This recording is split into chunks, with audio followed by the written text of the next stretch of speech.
Hello friends, Manoj sir का प्यार भरा नमस्ते आप सब लोग के लिए। इतनी अच्छे से आप लोग मेरी क्लास ले रहे हो, अच्छे से सब वीडियो को देख रहे हो। अपनी क्लास को ऐसे ही कंटिन्यू रखो बेटा। यहाँ देखेंगे बेटा, अपन क्वेश्चन नंबर 10 समझाने के आ रहे हैं। चैप्टर 8 का मैं क्वेश्चन नंबर 10 पर पहुँच गया हूँ। इसका मतलब क्वेश्चन था अपना, निम्न के एक एक उपयोग लिखिए। किस किस के? गामा किरणों, एक्स किरणों, पराबैंगनी किरणों, दृश्य प्रकाश, अवरक्त प्रकाश, लघु रेडियो तरंगों और दीर्घ रेडियो तरंगों।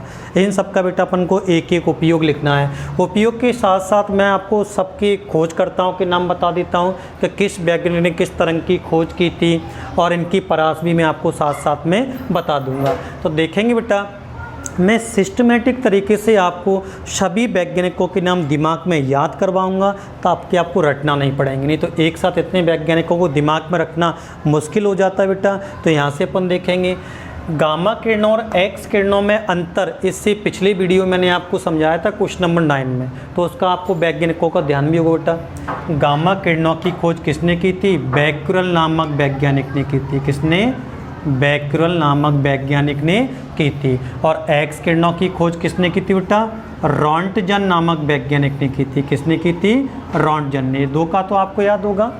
एक्स किरणों की खोज बैक्यूरेल नामक वैज्ञानिक ने की थी, गामा किरणों की खोज बैक्यूरेल नामक वैज्ञानिक ने की थी, और एक्स किरणों की खोज रॉन्टजन नामक वैज्ञानिक ने की थी।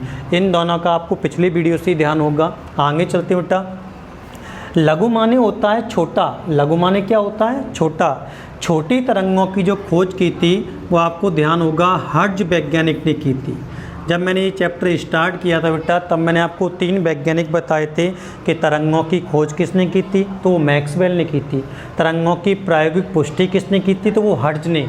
तब मैंने आपको समझाया था हर्ट्ज ने केवल 6 मीटर वाली तरंगों को बनाया था, तो 6 मीटर छोटी थी, छोटी तरंगें थी बेटा। तो लघु माने छोटा, तो इसलिए छोटी तरंगों को हम कैसे ध्यान रखेंगे? किसने? हर्ट्ज ने खोजा था। अब लंबी दूरी तक तरंगों को किसने खोजा था? जो लंबी दूरी तक चली जाती थी, अधिक दूरी तक चली जाती थी। आपको ध्यान होना चाहिए बेटा, मैंने बड़ी ट्रिक से आपको समझाया था।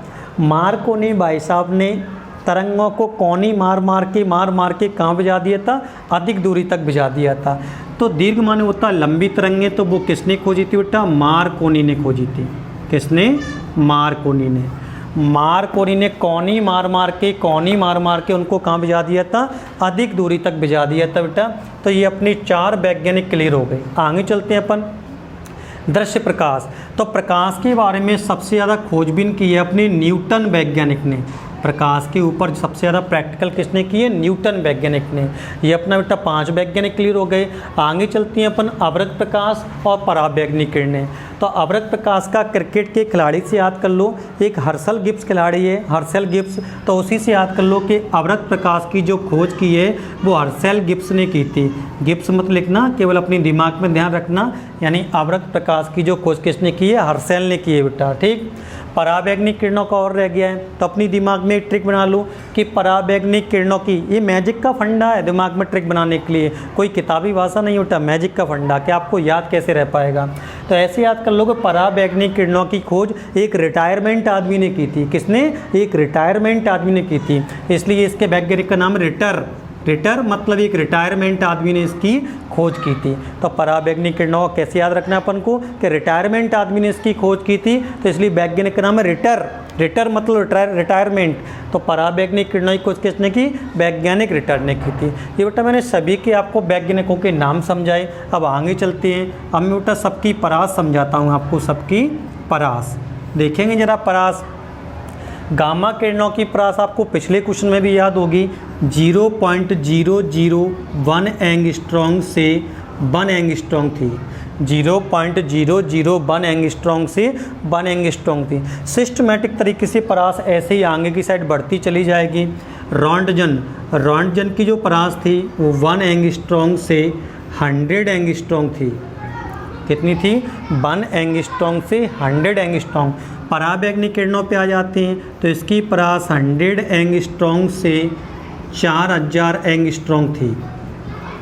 दृश्य प्रकाश पर आ जाते हैं, इसकी परास 4000 एंगस्ट्रॉम से 7800 एंगस्ट्रॉम। आगे आ जाते हैं अपन अवरक्त प्रकाश में, तो इसकी परास 7800 एंगस्ट्रॉम से 10 की घात 7 एंगस्ट्रॉम। लघु रेडियो पर आ जाते हैं बेटा, तो इसकी परास 10 की घात 7 एंगस्ट्रॉम से 10 की घात 10 एंगस्ट्रॉम। आगे आ जाते हैं बेटा अपन दीर्घ रेडियो पर, तो इसकी परास होती है 10 की घात 10 एंगस्ट्रॉम से 10 की घात 14 एंगस्ट्रॉम। यहाँ से देखिए बेटा कोई कठिन बात नहीं है परास लिखना, मुझे एक ट्रिक मालूम है इसलिए मैंने लिख दी, वो ट्रिक मैं आपको ही बताता हूँ, तो आप भी परास को आसानी से लिख सकते हो। ये देखो बेटा सिस्टमेटिक तरीके से लिखी जाती हैं, देखना जरा 0.001 एंगस्ट्रॉम से 1 एंगस्ट्रॉम। अब इसकी जब 1 पे ख़त्म हुई है तो आगे वाले की बेटा 1 से चालू होती है, तो 1 एंगस्ट्रॉम से 100 एंगस्ट्रॉम। अब देखते हैं ये 100 पर ख़त्म हुई है तो अगले की 100 से चालू होती है, 100 एंगस्ट्रॉम से 4000 एंगस्ट्रॉम। अब ये 4000 एंगस्ट्रॉम पे ख़त्म हुई है तो अगले की 4000 से चालू होगी, 4000 एंगस्ट्रॉम से 7800 एंगस्ट्रॉम। अब ये 7800 पर ख़त्म हुई तो अगले की 7800 से चालू होगी, 7800 एंगस्ट्रॉम से 10 की घात 7 एंगस्ट्रॉम। अब इसकी 10 की घात 7 एंगस्ट्रॉम पे ख़त्म हुई है तो अब चालू होगी 10 की घात 7 एंगस्ट्रॉम से 10 की घात 10 एंगस्ट्रॉम। अब 10 की घात 10 एंगस्ट्रॉम पे ख़त्म हुई है तो अगले की 10 की घात 10 एंगस्ट्रॉम से चालू होगी और 10 की घात 14 एंगस्ट्रॉम पर जाके ख़त्म हो जाएगी। ये बेटा मैंने आपको परास के बारे में सबकी जानकारी दी। परास से अब आगे चलते हैं, क्या पूछे, उपयोग पूछे हुए हैं, तो अब मैं सबके उपयोग बता देता हूँ बेटा किसका क्या उपयोग है। देखना जरा, उपयोग बड़ी आसानी से आप सीख पाओगे। पिछले क्वेश्चन में मैंने आपको बेटा गामा किरणों और एक्स किरणों में अंतर पढ़ाया था, तो गामा किरणों एक्स किरणों में अंतर पढ़ाया था, तो उस समय आपको मैंने उपयोग बताए थे। गामा किरणों का उपयोग किस में किया जाता है बेटा, कैंसर के इलाज में, कैंसर या ट्यूमर के इलाज में किया जाता है। एक्स किरणों का उपयोग मैंने आपको किस में समझाया था, शरीर की टूटी फूटी हड्डियों की एक्सरे खींचने में इसका उपयोग किया जाता है। अब बात करते हैं अपन पराबैंगनी किरणों का, धीमे धीमे करके सबका उपयोग देखते हैं अपन। पहले आ जाते हैं अपन लघु रेडियो तरंगों पे आ जाते हैं। लघु रेडियो तरंगों का उपयोग जो किया जाता है वो टीवी और रेडियो प्रसारण में किया जाता है, टीवी और रेडियो प्रसारण में, टीवी रेडियो प्रसारण में। अब आ जाते हैं दीर्घ रेडियो तरंगों पर। दीर्घ माने लंबी तरंगें होती हैं तो उसका उपयोग बेटा पुलिस रेडियो प्रसारण में किया जाता है, पुलिस रेडियो प्रसारण में, यानी पुलिस वालों को जो वायरलेस सेट रहते हैं वॉकी टॉकी, इसमें इसका उपयोग किया जाता है। ये अपनी 4 के उपयोग कंप्लीट हो गए। अब देखते हैं अपन दृश्य प्रकाश। दृश्य माने दिखाई देना, दृश्य माने दिखाई देना, और प्रकाश यानी बिना प्रकाश के अपन किसी वस्तु को नहीं देख सकते। अंधेरे में अपन किसी वस्तु को देख पाते हैं क्या बेटा, तो अंधेरे में अपन किसी वस्तु को नहीं देख पाते हैं, यानी रात के समय वस्तु को नहीं देख पाते। वस्तु को देखने के लिए हमें प्रकाश की आवश्यकता होती है। तो दृश्य प्रकाश का उपयोग किस में किया जाता है बेटा, वस्तुओं को देखने के लिए, वस्तुओं को देखने के लिए किस में किया जाता है, वस्तुओं को देखने के लिए, वस्तुओं को देखने के लिए इसका उपयोग किया जाता है। अब आ जाते हैं अपन अवरक्त प्रकाश और पराबैंगनी किरणें। पहले पराबैंगनी किरणों की बात करते हैं बेटा। पराबैंगनी किरणें हम 10th क्लास में भी पढ़ते हैं।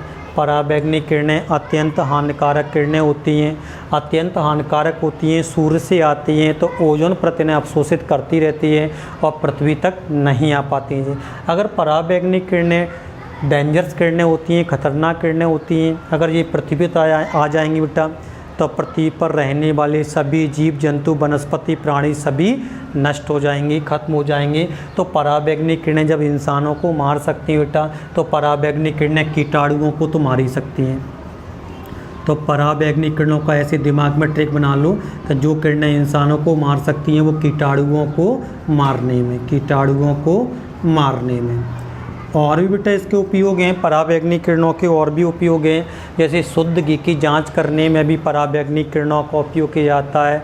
शुद्ध आभूषण, हीरे जवाहरात, ताज़े फलों की जांच करने में भी पराबैंगनी किरणों का उपयोग किया जाता है। किस किस में, शुद्ध घी की जांच करने में, शुद्ध आभूषण, हीरे जवाहरात और ताज़े फलों की जांच करने में, और ताज़े अंडों की जांच करने में भी पराबैंगनी किरणों का उपयोग किया जाता है। अब बात करते हैं बेटा अवरक्त प्रकाश। अवरक्त प्रकाश, प्रकाश से हमें हीट मिलती है, गर्मी मिलती है, ऊष्मा मिलती है, इसलिए अवरक्त प्रकाश का उपयोग रोगियों की सिकाई करने में किया जाता है। किसमें बेटा, रोगियों की शिकाई करने में, रोगियों की शिकाई करने में। और भी बेटा इसके उपयोग हैं अवरक प्रकाश के। रोगियों की शिकाई करने में इसका उपयोग किया जाता है, और अंधेरे में फोटोग्राफी करने में भी इसका उपयोग किया जाता है, और इसके साथ साथ कोहरे और धुंध में सही सिग्नल देने में भी इसका उपयोग किया जाता है। तो बेटा क्वेश्चन में उपयोग के लिए पूछे थे, लेकिन मैंने आपको यहाँ पूरा डिटेल में सब कुछ समझाया हुआ है कि किस किरण की खोज किस वैज्ञानिक ने की थी। सभी वैज्ञानिकों को मैंने मैजिक की स्टाइल में ट्रिक से दिमाग में आपको नाम याद करवाए, सबकी परास मैंने आपको सिस्टमेटिक तरीके से लिखना सिखाई, और सबके उपयोग में मैंने बड़े प्यार से आपको धीमे धीमे करके खिलाए। आशा करते हैं पूरा थ्योरिकल क्वेश्चन आपको मेरा समझ में आया होगा। तो फटाफट से इसका स्क्रीनशॉट ले लीजिए या फिर कॉपी पर नोट कर लीजिए बेटा, है ना, जिससे आपको पढ़ने में कोई दिक्कत ना आए। और आपको सभी अगर मेरे डेरिवेशन और थ्योरिकल सभी क्वेश्चन मेरे पसंद आते हैं तो जल्दी जल्दी से मेरे अगले वीडियो पे आते चले जाइए। Okay, thanks.